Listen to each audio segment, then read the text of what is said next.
Good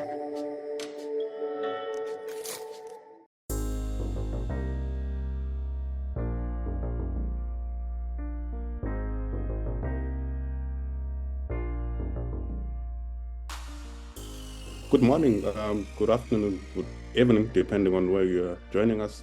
Thank you so much for taking time to join us today for this webinar. My name is Darlington Chuma, and I'll be the moderator on this session. So this is part of or a series that built into webinar series that we'll be hosting as a program throughout this year.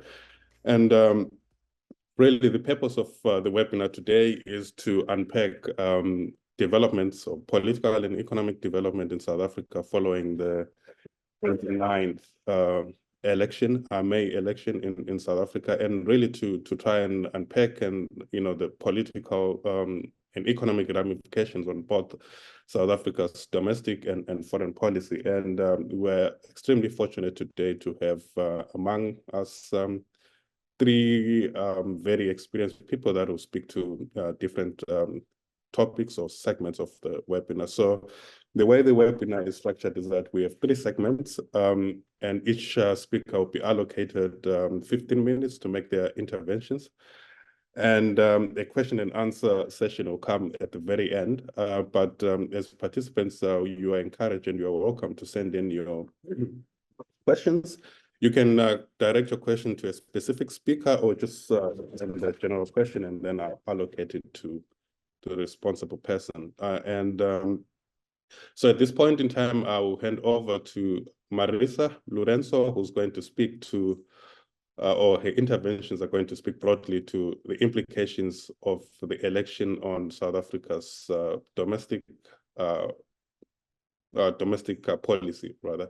So Marisa Lorenzo is a political and risk analyst with a lot of experience working on South Africa, but increasingly also on Southern Africa. So at this point, over to you, Marisa. Thank you. Great. Thank you very much, Darlington, for that introduction. And like you said, I'm going to be looking at what's transpired since the May 29th general election, the changes that have happened in our political landscape, and what this means going forward. So I'd like to divide this up into roughly three parts. I want to look at how we got to where we got today, so that we can understand where we're headed. I want to look at some of the popular reactions that we have had to this type of government, because these really help us to understand the concerns that surround our domestic and our foreign policy going forward. And then I just want to take a look at some elements of our domestic policy, and then also how these interlink with our foreign policy as a whole. So of course, to start, yes, we did have a very exciting election here. And a lot of people have said, that this is really unprecedented for South Africa now that we have a government of national unity. And what I'd really like to say here is that in some ways it has been unprecedented, but it hasn't really been entirely unexpected in the way that the African National Congress, which has had the majority since it took power in 1994, has actually handled dropping below less than 50% of the vote. So actually in 1994, when apartheid ended in South Africa and we ushered in our new democratic dispensation, we also had something like a government of national unity. It doesn't look like the one we have today, but I think it's a good reference point to see just the ANC's behavior then and how that played out, to compare how this one that we have now today is different. But just to show really that this is not something necessarily too new for South Africa, and perhaps some of the concerns that we have could be understood within this broader context. So what happened in 1994 is that the ANC did get over 50%, but it did not secure a 2/3 majority in parliament. And what it chose to do, and this was because of a myriad of factors that were domestic and global in terms of politics, led it to actually form a government of national unity with two political parties, the first being the National Party, which had been in power for most of apartheid South Africa, and then with the Inkatha Freedom Party, which was also another liberation movement. It's mostly founded on Zulu nationalist principles.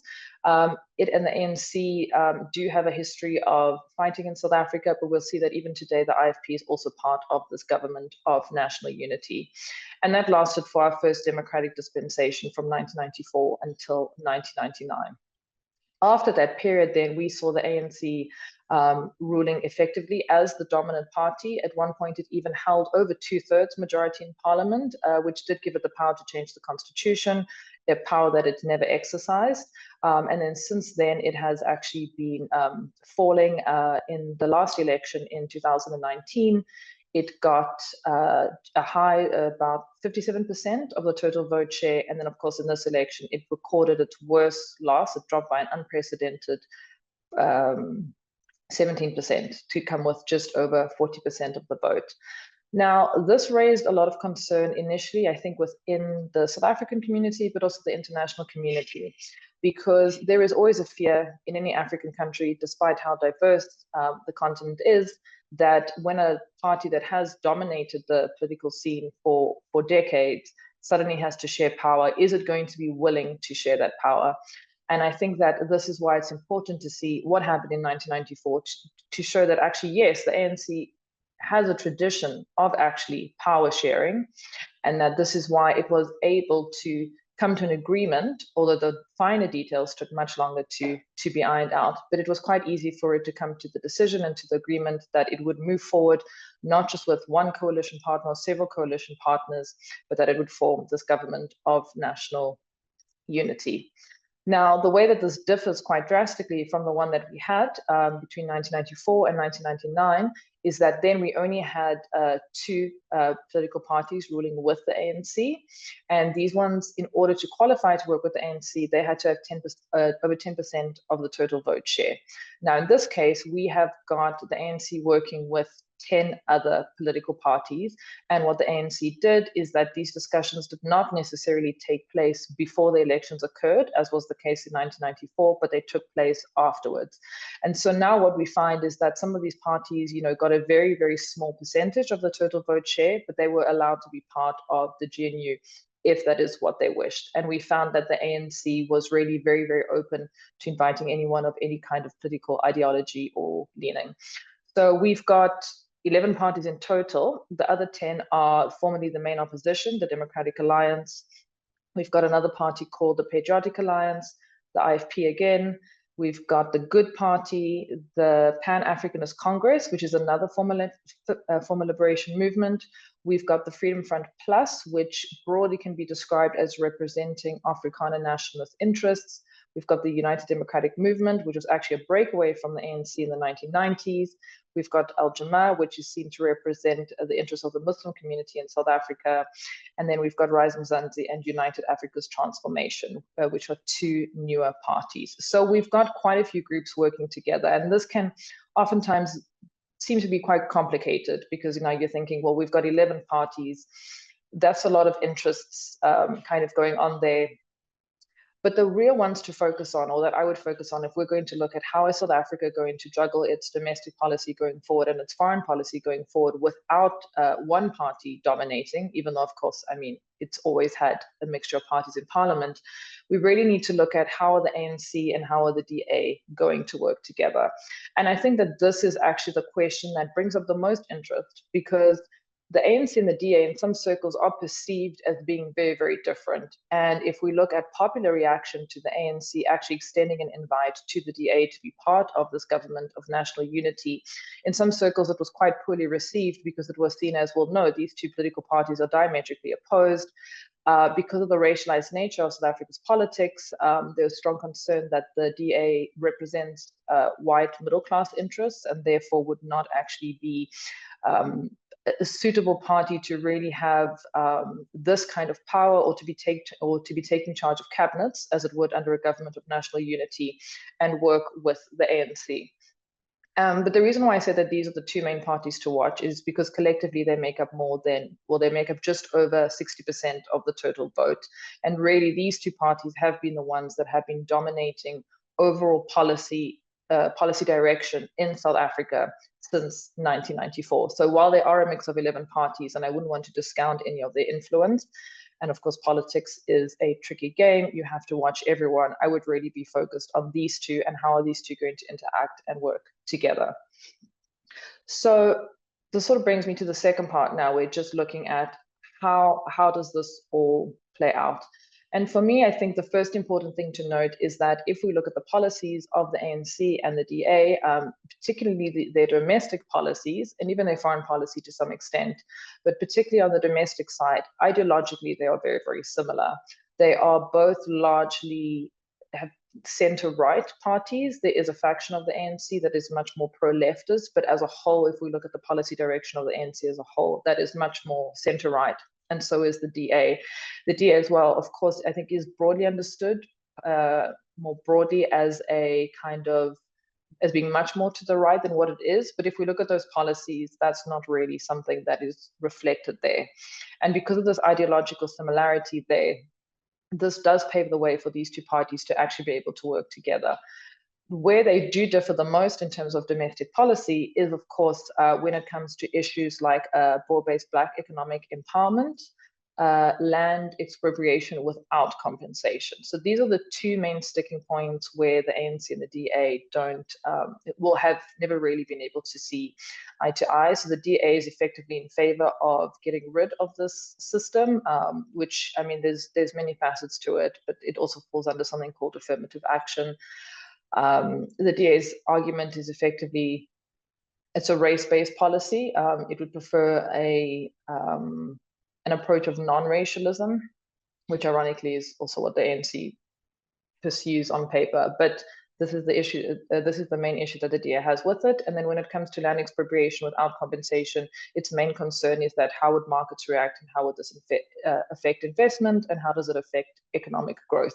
So these are 2 points that the ANC and the DA are going to struggle to see eye to eye on. But of course, out of the two, the ANC still does retain the upper hand. And if we look at the rest of the makeup of the GNU, you can see that most parties in there would be more on the ANC side rather than the DA side. And again, these are just two policies out of many domestic policies that they disagree on. And this is not something that I believe would cause massive discord between the two, or would see this government of national unity falling apart. If we look at other aspects of domestic policy and where the ANC and the DA do sort of see eye to eye, I mean, our domestic policy is very much focused around multinationalism, which it has to, given the nature of South Africa's history, where we do see a lot of different, I guess you could call them ethnic groups that are all living in South Africa, and the Constitution does guarantee that right to self-determination. That's not something that's something that both parties actively promote, and that's not something that is likely to shift going forward. When we look at foreign policy, and I won't speak too much on this because this will be covered by the other speakers. I know that there is also concern that the two differ on foreign policy, but again, I don't see too many changes on the way forward here. On South Africa's foreign policy, the ANC and the DA are also broadly aligned that it is South Africa's job as the most advanced economy in the region with one of the strongest militaries to help secure or to be involved in peacekeeping missions, for example. The DA is definitely more pro-West and is much more wary of external forces or external actors like China and Russia, for example, and sometimes also butts heads with the ANC over that. But under Cyril Ramaphosa, who again is now leading the current administration, we should see not a favoring of one side over the other, but effectively still being able to reach out to Western and then non-Western partners as well. And this again might lead it to butt heads with the DA, but I don't see this as bringing in too much friction. And again, I think just going back to 1994 as I round up, that the ANC has shown the ability and a willingness to work with different voices and with different actors. And I think that this is the spirit with which we are going into this government of national unity. Of course, whenever you do have whenever you do have various political actors and it is politics, there is always a chance that this can become unstable at points. For me, the biggest risk there is, of course, when you look at things like policy making. If there has to be a disagreement on policy, that is definitely something that can slow down when you do have two actors, if they do become diametrically opposed to one issue. That for me would be the biggest issue to watch going forward. I want you to reflect on, I mean, like,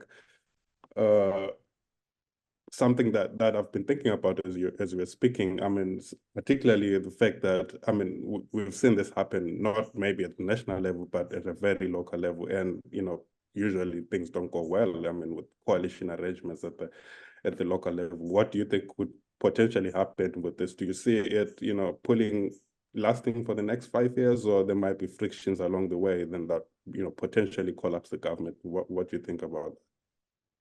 Sure, and I think that that's a really valid question because, as you've rightly said, local coalition politics in South Africa have honestly been nothing short of disastrous to date. Part of the reason for that is that South Africa not only has a very decentralized system of governance, but we have a very devolved system of governance. And what this means is that when you look at municipalities, especially your metropolitans, these not only have a lot of administrative power, but they also have a lot of financial power. And because of that, you know, the fight to be in charge and the fight to install your own mayor at the head can become very, very, very tough. And unfortunately, unlike on the national level, there is no way to guarantee that whoever you elect as, say, mayor of the city of Johannesburg can actually be there. It's very easy to sort of drop alliances and switch into change. The reason why I'm a bit more optimistic on the national level, and this is not to say that, you know, the government of national unity is for sure a done deal and will not actually fall apart, but I think that when you're looking at national politics versus coalition politics, first, we had to agree for all of the parties that are represented in parliament, that have members of parliament, everyone had to agree on who the president was going to be. So we had that vote. And that's not something that can just be changed as easily as it is to take a mayor away from a position when you're looking at local governance. The other thing that we don't have on a national level that we have, I don't think it's called the same on a local level, but effectively South Africa has outlawed floor crossing. Which is when, you know, if you belong to one political party, you can actually just switch, you can take that vote for that party and switch allegiance and go to another political party. If we had that at a national level, I would be much less optimistic. When we look at local politics, you find that actually maybe 5 parties have agreed to pull their votes together, they're able to get just over 50% and install their mayor of choice from whichever party. Even if that party only has 1 seat in that provincial or local government. But then you find that actually, well, if they change their minds, it's quite easy for these agreements to fall apart. So I think also what the ANC has tried to achieve with a government of national unity rather than with a coalition is that there would have to be a lot more debate and a lot more thought behind this before people can actually just say, well, I no longer want to work with this party anymore. I'm pulling out of the government of national unity. The other thing I think that we need to look at is that when we've seen these local issues taking place, a lot of the time, no party really has a strong number of seats. So you find parties, you know, with like 2 seats, 3 seats, 4 seats. Collectively, they can do a lot, but then you take 2 of those seats away and the agreement falls apart. The reason why I was also focusing a lot on the ANC and the DA is because, you know, the ANC still holds 40%. It's a low number comparatively from what the ANC used to achieve before. Again, recalling that it once did hold a 2/3 majority in parliament. But that's still quite substantial. And, you know, the DA having just over 20% as well. These two together, you know, making up just over 60%, it's not easy for that to come undone. Even should now the DA decide to walk away from the government of national unity, that could for sure cause some governance instability. But if we look at the numbers that other parties have collectively, it wouldn't be too difficult to, I mean, it wouldn't be good, I think, for policy continuity and overall stability, but it wouldn't be a kind of disastrous, it wouldn't have a disastrous impact because effectively what we could do is, well, the ANC could then co-opt some other parties into being part of the government of national unity. So I think for sure, looking at the precedent that local coalition politics has set, it can be very concerning. But on a national level, we do have a number of, I would say, buffers. And I think that, again, choosing to go with the government of national unity has has enabled this or does secure a certain degree of stability that would not be seen locally. Thank you so much. Maybe we can, extend the conversation and talk a little bit about, the implications of South Africa's election on, its foreign policy in particular. I mean, seeing that for the last, I think, 30 or so years, South Africa's foreign policy has largely been, driven by the ANC, but now coming in with a new sort of like arrangement, how is that likely to impact South Africa's foreign policy, especially, I mean, if you're talking about South Africa's role at the United Nations? I mean, they had a seat in the United Nations. I mean, yeah, they were sitting on the United Nations a few years ago, also at the African Union, and like a lot that's going on with the conflict in Israel and I mean in Gaza, and also I mean in Ukraine, and seeing that everything that has been happening. How do you see that playing out? Sure, and I think that these have also been some of the main questions that people have asked. How is the ANC cooperating with the DA when the DA and actually just one other political party, which was the African Christian Democrat Party, were two of our only political parties to effectively say that, for example, South Africa should not be pursuing the case at the International Criminal Justice Court in terms of classifying Israel's actions against Palestine as genocide. So I think that, and then of course there was also Russia, Ukraine, where the DA came out quite strongly in support of Ukraine, and then we had Naledi Pandor here, who really just refused to actually come out and actively condemn Russia for its actions. So I think that we would still continue to see spats like that, but I think that if we take a step back and we look at what is South Africa trying to achieve with its foreign policy, so we've already had a little bit of. So Thabo Mbeki has always been regarded, former President Thabo Mbeki has always been regarded as someone, who was very, who really embraced the West. But actually it was under his administration that we do start to see a little bit of a shift towards also inviting powerful actors like China and Russia there. And under Jacob Zuma, we do see a deterioration of relations with the West on a foreign policy stage. And then under Cyril Ramaphosa, we see him trying to bring the West back into the fold and to feel much more comfortable engaging with South Africa. And I think that has continued. So now we do have a multitude of actors, as opposed to under the Mandela administration, where it was mostly the West, and then under Zuma, very anti-West. But now we do have that balance. I see that balance going forward. I think that there will always be some kind of friction between the ANC and the DA, but I think that also we have to be quite careful not to call things, especially when it comes to Israel-Palestine, we must be very careful not to call this an ANC stance. This is a stance of the South African government with all its multitude of actors. Yes, there are two, the DA and the ACDP, who didn't say that it was not a genocide. They just effectively said that they don't believe that South Africa should be pursuing a case like that, just because of the broader implications. But when we really look at what South Africa has done, this has not been led by the ANC, even though, of course, it's a nice thing to say before the elections. It's been led by a whole host of parties. The DA simply does not have that kind of pressure that it could exert on everyone in parliament to change that stance. What we might just see is the DA pushing for more engagement with the West and pushing for less engagement with China and Russia. But again, I think we are likely to see a continuation of what we have had, where we kind of actually having inclusion and cooperation of South Africa with all sides. And then, of course, South Africa, aside from global affairs, looking at continental affairs, still being one of the most active players in terms of peacekeeping and security. Maybe you to speak specifically on certain aspects, like, for example, South Africa's policy on things like climate change, global equality, and do you see that changing? I mean, South Africa, I think next year they'll be assuming the G20 rather presidency.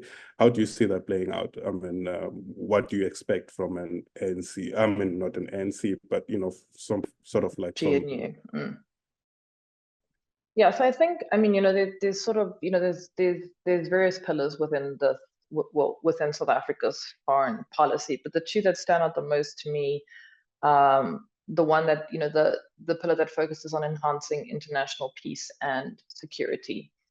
So for example, what we have just seen is, if we look at, there's a major issue in northern Mozambique with violent extremist groups there. And South Africa was really instrumental in leading SADC into organizing troops on the ground there. And that was called the SADC mission in Mozambique. That has now, it's actually just tied up, but South Africa is still going to be maintaining a presence there, not as part of SADC, but just as South Africa alone. We've also recently seen now South Africa organize the SADC mission that will now be in the DRC because of the high levels of conflict there. So these are the kinds of things that I think that South Africa plays its most important role effectively. And when we look at its foreign policy and where it puts a lot of its money, a lot of its time, and a lot of its energy is into continental affairs. This is something that I don't think changing. Don't see changing purely because, I mean, it's also to safeguard, if we safeguard the stability of the wider region, and we have to play a role in that. Although to what extent peacekeeping does that is another debate. But South Africa's role in that is really just to extend help where perhaps these countries are not as well equipped to do that. And it also guarantees, I mean, the wider stability of the sub-region and beyond also guarantees stability in South Africa, because a lot of the time these rogue or non-state elements can travel down, and then South Africa can also be a target. So ensuring peace and stability within the wider region is important. And I think that would also be, especially South Africa does assume that chair next year or that rotation, that's something that it would definitely be focusing on as well. Support and focus on issues that are specifically affecting, I'd say, southern towards Central Africa to include the DRC. It's also spoken before about sustainable development and climate change, but South Africa is really struggling to be an authority on that in terms of foreign policy, because still remains one of the world's largest polluters because of the high number of our coal-fired power stations. And I think that because of that, South Africa is going to take a little bit of a step back from being as vocal on those kinds of issues.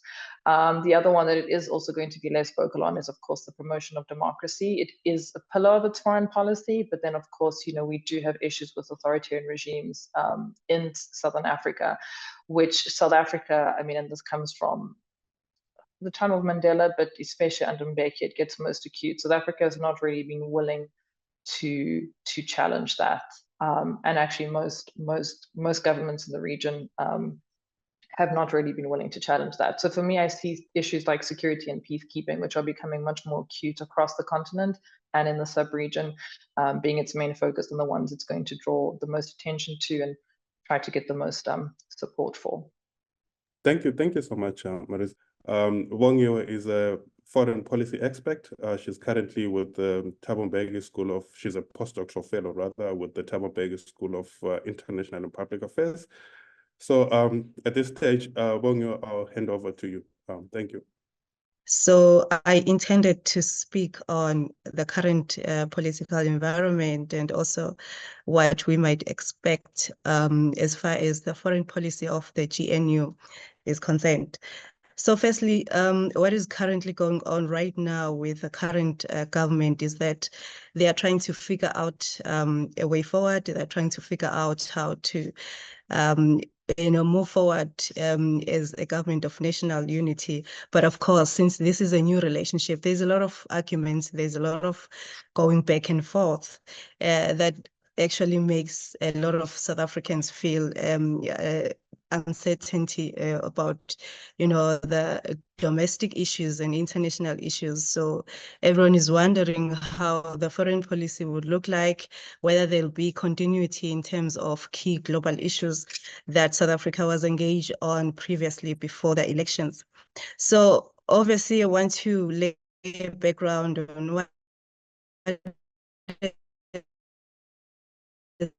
informed the previous foreign policies, which include Africanism, Pan-Africanism, and also an Afrocentric perspective, which has prioritized Africans.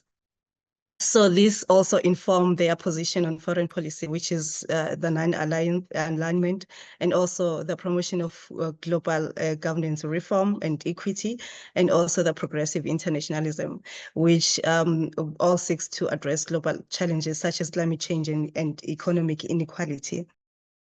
So South Africa continues to advocate for African nations and rights and development on international stage, aligning its foreign policy with the broader goals on the African continent. So while the the ANC-led government foreign policy was informed by those African-centered perspectives, the DA on the other side it always took a different approach, aligning more closely with the West and also expressing skepticism about South Africa's a membership with blocs like BRICS, and also they have been vocal in criticizing South Africa on its closeness with Russia and China.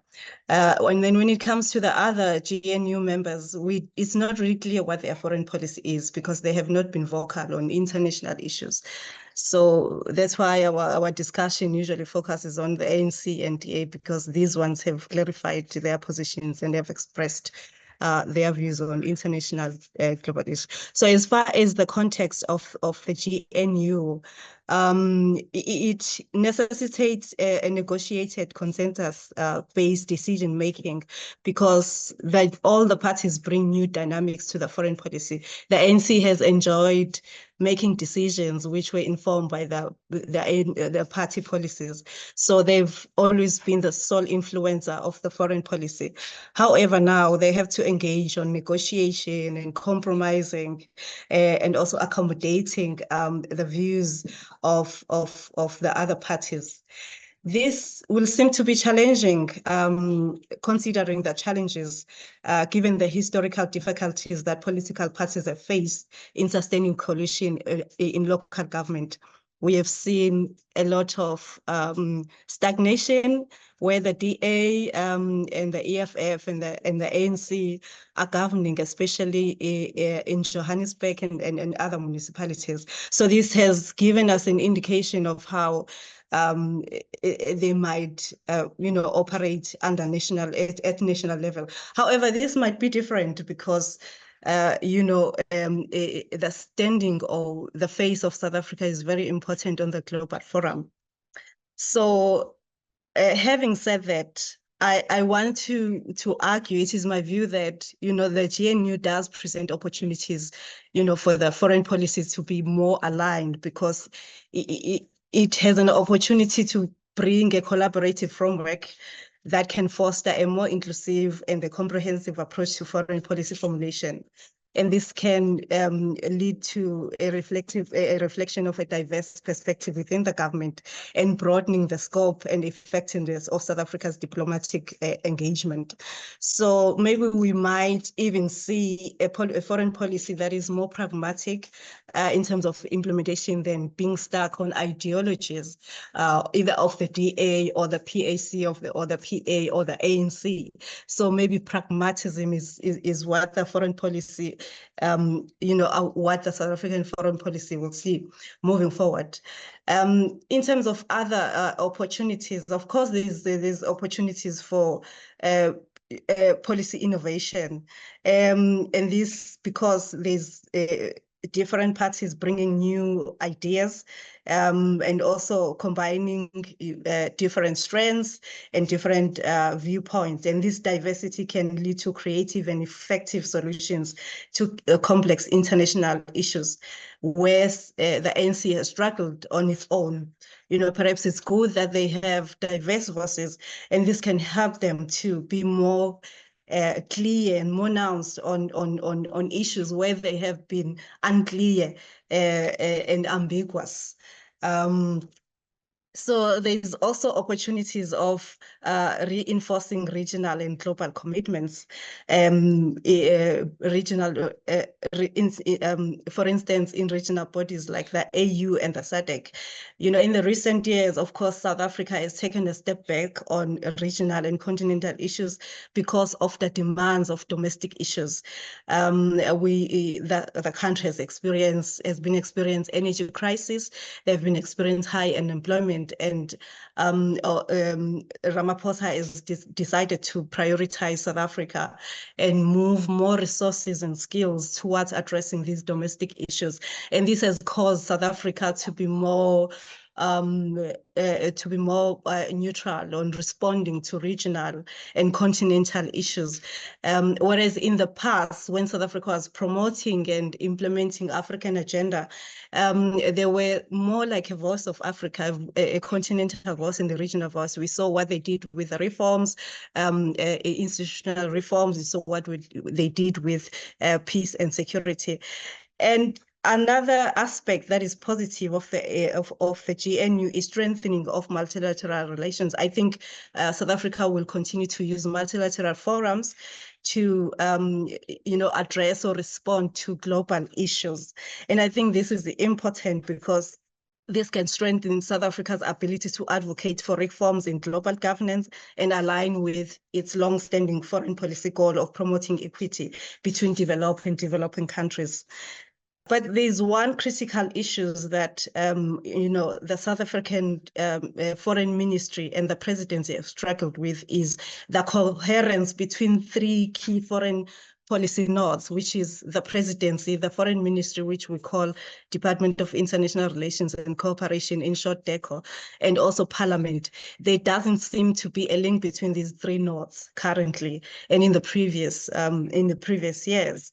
Sometimes we see the presidency taking a step in decision making and being the voice of South African foreign policy, and then at the same time we haven't seen a lot of Parliament holding the foreign ministry accountable and responsible for some of diplomatic issues and global issues.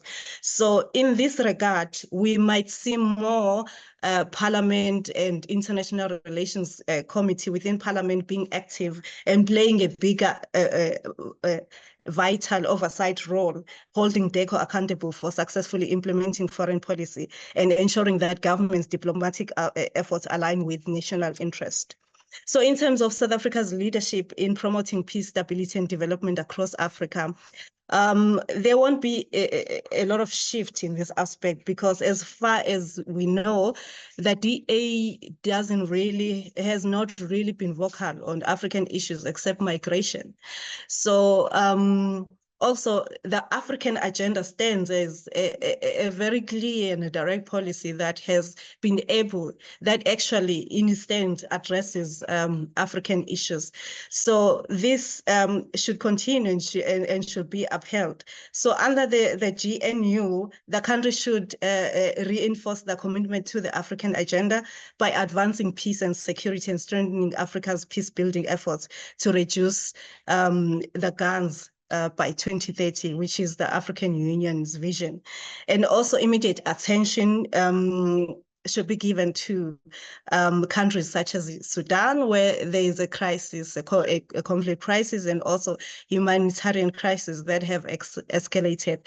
And also in countries like the DRC, where conflict persists unabated.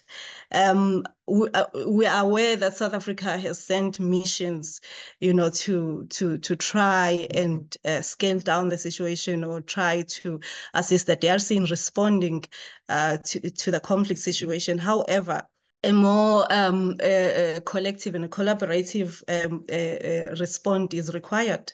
A more multifaceted, a more SADC response is required. And because South Africa has really taken a step back, we haven't seen much difference. So we need to see South Africa going back to its former position where it was leading in these issues of peace and conflict resolution. And currently, there isn't really a leader in the continent who is leading in these issues and taking a step back.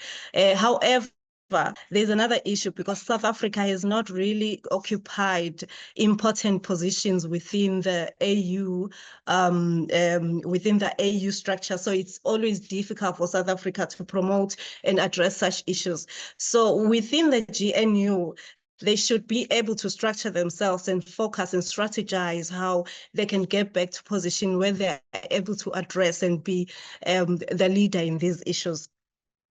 All right, Bongyo, can I please hold you on that? Because I have a question that I want to ask you on that. And I think also maybe the panel or some of the audiences would like to ask. So maybe you can respond to that because I want to move on to Chido to to give an intervention also, I mean, on what lessons can South Africa learn from, other countries that have successfully managed coalition arrangements. I mean, I think for South Africa it's the first time, but it's certainly not the first time, not on the continent, and certainly not also, I mean, increasingly a lot of countries are going into this kind of, arrangements.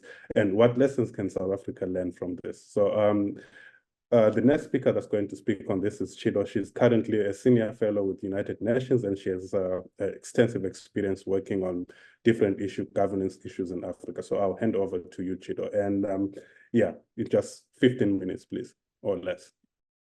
Okay, I think let me, thank you, Darlington. Let me just check my time to make sure that I keep my intervention as short as possible.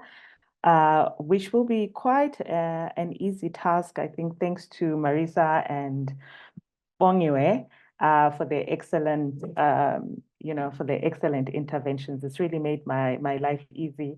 It was a bit of a daunting task speaking after, such, I think very in-depth analysis of South Africa's situation. So I'm glad that at least I'm going a little bit of course, to look at other case studies outside of South Africa and what lessons we can draw from there. So when I was first looking at this topic and how to, sort of some of the points that I would like to pick out, what I realized is because South Africa is an African country and we've had several governance of national unity in the continent. I thought, okay, let me look at those and what lessons can we draw from those? Because we've had several arrangements under various circumstances. I mean, when you look at Burundi, Liberia, South Sudan, where where power sharing agreements and what governance of national unity have been implemented as part of transitional processes after signing peace agreements. And then you look at where we've seen, I thought it would be more appropriate to look at where we've seen governments, GNUs, governments of national unity after electoral processes. And the case studies that really stand out would be Kenya, 2008 to 2013, and then Zimbabwe, 2009 and 2013.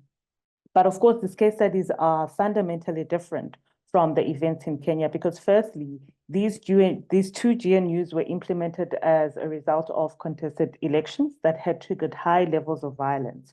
So in Kenya at the end of 2007, going into 2008, the then incumbent Mwai Kibaki, who was the presidential candidate and the president at the time of the Party of National Unity, was sworn in despite strong suspicions that Raila Odinga's Orange Democratic Party, which had actually won a parliamentary majority, had also won the presidential election. And then a similar situation in Zimbabwe, where the presidential candidate for the Movement for Democratic Change, that was the opposition party, the late Morgan Tsvangirai, had dropped out of the second round of the presidential vote because at the time, the president would be elected by a 50% plus one vote, and neither him or the ZANU-PF candidate had gotten that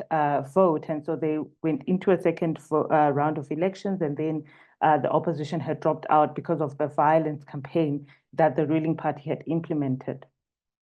But another difference in both of these case studies is that the GNUs were implemented through special constitutional arrangements rather than being embedded in the constitutional processes. So neither one of the countries had any constitutional provisions for power sharing.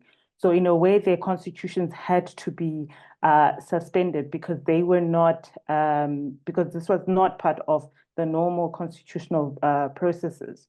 And in fact, one of the notable domestic policy changes that happened in both Zimbabwe and Kenya is that there was a constitutional reform processes that led to new constitutions. So the 2010 constitution for Kenya and the 2013 constitution for Zimbabwe. But this is not a realistic forecast for South Africa. They're not looking to change the constitution. In fact, I don't believe any of the previous speakers mentioned any I think any prospect that this could be something that we could realistically converse on when it comes to South Africa. But what has actually happened is that Kenya and Zimbabwe then have served as cautionary tales rather than a new norm or something that is considered to be a positive political development on the continent, because the power sharing agreements in these two countries incentivized attempts to use political violence either to stay in power. So this was like, for example, in the Ivory Coast, where then an incumbent seeing electoral an electoral loss then tries to stay in power beyond through unconstitutional means through a power sharing agreement, or it also became an opportunity even for opposition actors to try to use violence, to try to use a political crisis to get into violence, something that we saw in Burundi, something that we saw happening in Burundi around 2015. So as I was preparing for this presentation, I thought, rather than finding a case study to help me speculate on what to expect from South Africa's GNU, I think what lessons that I could draw is in the ways in which South Africa's Government of National Unity is unprecedented in many ways on the continent. And I thought, actually, I should have gone first. I should have been the first speaker to actually speak about how this is such an interesting development on the continent.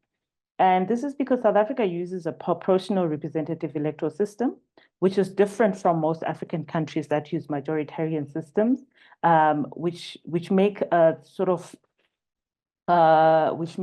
constitutional-based power sharing not really possible across the countries, even in Zimbabwe and Kenya themselves. And I think more so, South Africa has a very influential parliament. This is not something that you really see across the continent, where power very much, I think, is very centered around the executive. So we have some of the most powerful executives in the world. And I mean, when I mean power, I mean in terms of the political consolidation of political power that they have in their countries. And then another thing is that South Africa is not a country where political violence has really been used as a viable means of political contestation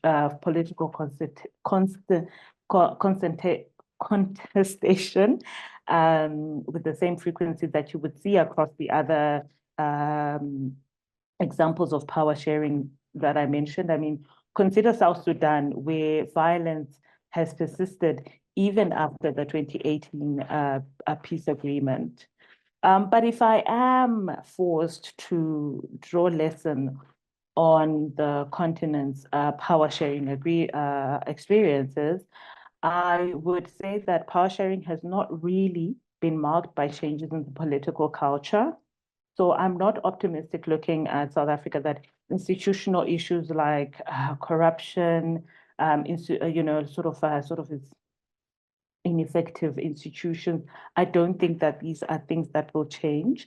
In fact, I think a second lesson is that power sharing agreements are inherently have inherent instability within them. And then in a context where the political culture is so influential and so strong that countries just tend to fall back into their default. So it really does make me wonder. I think this is a discussion that I had with my dear friend Marisa, where I was speculating. I wonder if we won't see the ANC regaining its majority because of the political context, just going back to the default settings.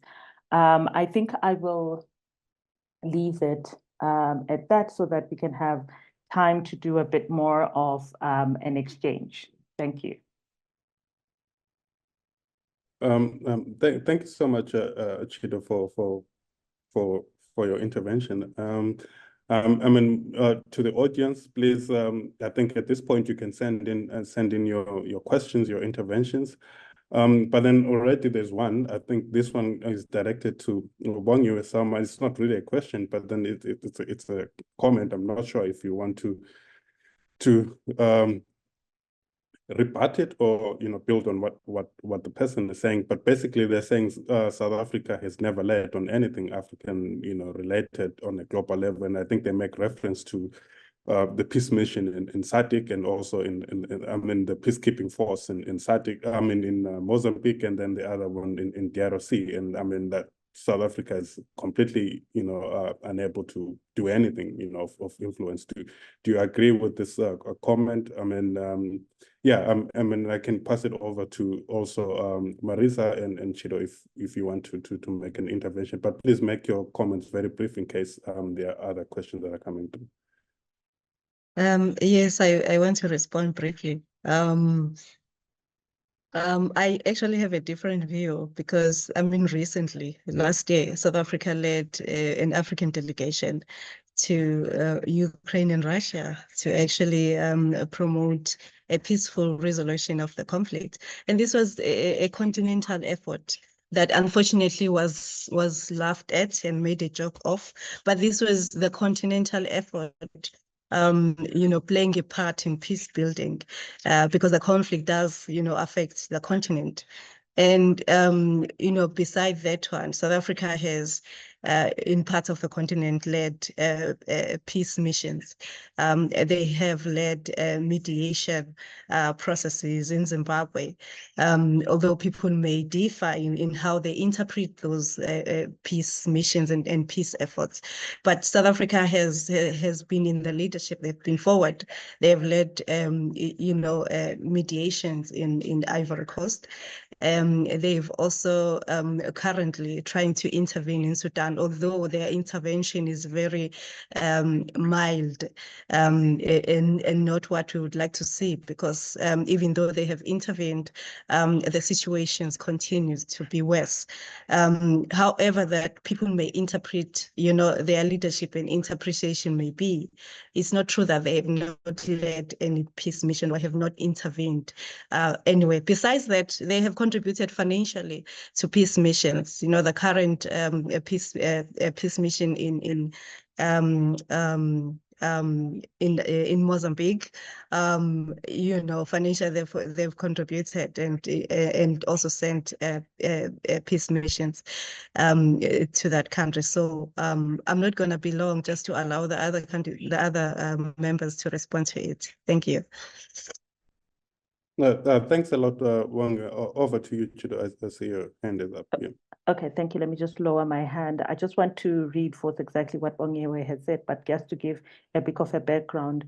I think ultimately when you look at the attitude that South Africa's foreign policy actors have taken, that has led people to say that, oh, South Africa doesn't take a leading role, is that in a way it's actually was very, very intentional, because South Africa was trying to avoid having a big brother position on the continent. And so you see that even though it does do a lot of work, when you look at the panel on Sudan, it was Thabo Mbeki. When you look at the mediation in Ethiopia, it's even called the Pretoria Agreement. South Africa played a big role in that. When you look at the political crisis in Burundi, Jacob Zuma, I remember, even stayed much longer in Burundi than the other heads of state, and in fact was even pushing for Burundi to join SADC so that SADC could then be the intervening rec in that situation. So South Africa does actually do a lot of things behind the scenes, but it also is very intentional to not take too prominent of a role because of those fears of being accused of being a big brother. Because after all, when you look at it, South Africa does have some of the most sophisticated institutions, the most sophisticated foreign policy instruments across the continent. And so in order to work more effectively in the continent, I think it was trying to avoid becoming the America of Africa. So I do believe that once you start digging a little bit deeper, you will be quite surprised to find that South Africa does actually do a lot on the continent, it just doesn't do it very prominently. Thank you. Thanks a lot, Chido. Marisa, please come in. Thanks, Darlington. Yeah, I just wanted to say that I think that, you know, there's no kind of simple answer when we're looking or we're analyzing South Africa's actions in the rest of Africa. So the new dispensation, the democratic dispensation, had a very, very difficult balancing act when it came to power, because if we recall, under apartheid South Africa, nobody caused more interference in the sub-region than the apartheid government. I mean, at one point, Namibia was under the control of the apartheid government, even though this was a direct contravention of the UN treaty at the time. If we look at, you know, the other liberation struggles as well, we see that effectively getting rid of these colonial administrations in South Africa, it really took the longest. And part of that was because of apartheid South Africa's interference in propping up certain regimes, particularly in Mozambique and in Angola as well. So it's really kind of had a long arm in this. And I think that, unfortunately, whatever behaviors we do today, we are informed by what was happening in the past. And perhaps sometimes we do take a step back when we necessarily shouldn't. But then again, because of this history as well, where state sovereignty was not respected, again, just like Chido has said, you know, people or the government is very, very much aware of respecting that sovereignty, in understanding the history that comes with it. Where South Africa's, I think, fatal flaw comes in is, of course, propping up these former liberation movements that we do have in Zimbabwe, Mozambique, and Namibia, Angola, that really have not been good for democracy within the wider sub-region at all. And the reason why they have propped them up is really just because of loyalty to, you know, having gone through a similar struggle. And that kind of loyalty, that kind of ideological stance should not be playing a role today. And it does. And yeah, for me, I understand trying to overcorrect from the past, but obviously there is a point where this doesn't work anymore. And that really has been South Africa's mistake. I think if we look at current interventions now that were referenced in the question, if we look at the missions in Mozambique and the missions in the DRC, you know, this is more of a flaw of peacekeeping than South Africa itself. But also, we also have to remember how politics works, and that is South Africa does not keep an eye on what is going on in Mozambique. That vacuum would be filled in with other actors, and that comes to eventually impact on our sovereignty. I think perhaps that further abroad, so if we're going, you know, further south towards the center, I think that South Africa is not viewed very, very positively. There is definitely a sense, much more popular sense, that South Africa does feel that it should be the authority on these issues. But again, I think that is drawn from our historical challenges rather than what we have done today. And unfortunately, that is going to take a long time to overcome. And if we look at Mozambique specifically, that mission that is just withdrawn from there, you know, a lot of the, I wouldn't say lack of success, it was definitely a stabilizing force. But remember that in protecting or being respectful of state sovereignty, in not being the America of Africa, there is only so much that these missions can achieve, because ultimately, at the end of the day, this is the decision of the Mozambican government. And the Mozambican government has managed to completely evade any responsibility for what has happened there, because if it's not blaming it on ISIS, it's blaming it on peacekeeping missions that have failed. So again, I mean, it's a very factual, it's a very multi-layered topic, but I would really caution against making these kinds of rush judgments into successes and failures. I think it's a lot more nuanced than that. And I think that we do have to understand it within a broader picture and also watch as it evolves and not just paint it with, you know, like one broad stroke. It's just looking at it on a case-by-case basis, but understanding where we've come from and what we're trying to achieve and the many varied and diverse factors that are at play. All right. What a high note to, I think, to conclude this conversation. But then I'd definitely love to, you know, continue the conversation. Maybe we can link up in other platforms to, you know, continue the conversation, because I think there's a lot that's going on and there's a lot that needs to be unpacked. But also just to extend our sincere gratitude to everyone who's attended, and in particular, and our panelists. Thank you so much for joining us. And I'll hand over to Maria Luisa, who's the head of the program, to give closing remarks. So thank you so much. Well, thank you, Darlington. Thank you for all who have been today with us to discuss this very timely and important topic. I think that we have touched both things that are interesting for political scientists in general, like about coalition politics and the way it can be challenging, but also provide some opportunities maybe here and there. But also what I was struck with is the sense of some sort of continuity in foreign policy that all of you have in some way highlighted.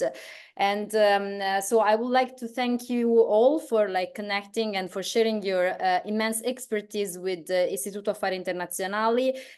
We are going to continue, thanks to Darlington, to have a series of webinar, especially looking at really also democratic processes, political representations, which, as we discussed it today, are so varying across the continent, and so need really both, and they are interesting to look at both from a comparative perspective and also from a single a nation perspective. So thank you again for connecting, and please keep in the loop of our webinar and activities, and we hope also we will be able to share a written follow-up of this webinar and obviously put it online once we will complete the editing of it. Okay, thank you so much, everyone, and have a lovely afternoon and productive week. Thank you so much. Bye from us.